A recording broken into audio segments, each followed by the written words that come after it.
নতুন বছরের প্রথম দিনে রাজধানীর বিভিন্ন স্কুলেও নতুন বই দেয়া হচ্ছে। ভিকারুননিসা নূন স্কুলে রয়েছেন আমার সহকর্মী ভাস্কর ভাদুরী। সরাসরি তার কাছে যাচ্ছি। ভাস্কর, সকাল থেকে তো নতুন বই দেয়া শুরু হয়েছে, এখনো কি বই দেয়া হচ্ছে এবং জানতে চাই শিক্ষার্থীদের উচ্ছ্বাস কেমন দেখছেন?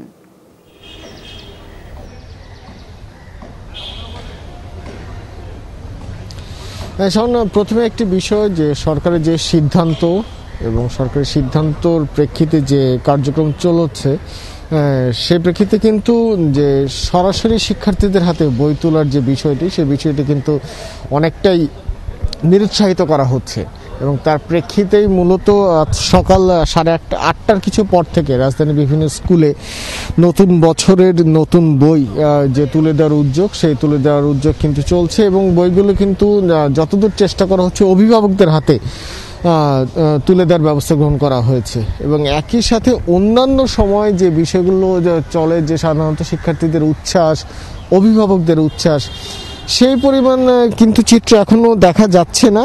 কারণ আপনি জানেন যে বিশেষ পরিস্থিতিতে যে একটি অবস্থা চলছে সেখানে কিন্তু শুধুমাত্র মোট 12 দিনের মাঝে কিন্তু সরকারি সিদ্ধান্ত অনুযায়ী সকল বই শিক্ষার্থীদের হাতে পৌঁছে দেওয়া হবে এবং সেই হিসেবে কিন্তু শিক্ষা প্রতিষ্ঠানগুলো উদ্যোগ নিয়েছে। আর যে সকল অভিভাবকরা এসেছেন তারা কিন্তু বলেছেন যে যতদূর সম্ভব স্বাস্থ্যবিধি মেনে যাতে শিক্ষা কার্যক্রম চালুর বিষয়ে সরকার সিদ্ধান্ত নেয় সেই আহ্বান তারা জানিয়েছেন এবং তারা কিন্তু বারবার বলছেন যে সরকারের এই যে শিক্ষা প্রতিষ্ঠান বন্ধ রাখার যে সিদ্ধান্ত সেই সিদ্ধান্তটিকে তারা কিন্তু ইতিবাচক হিসেবেই দেখছেন।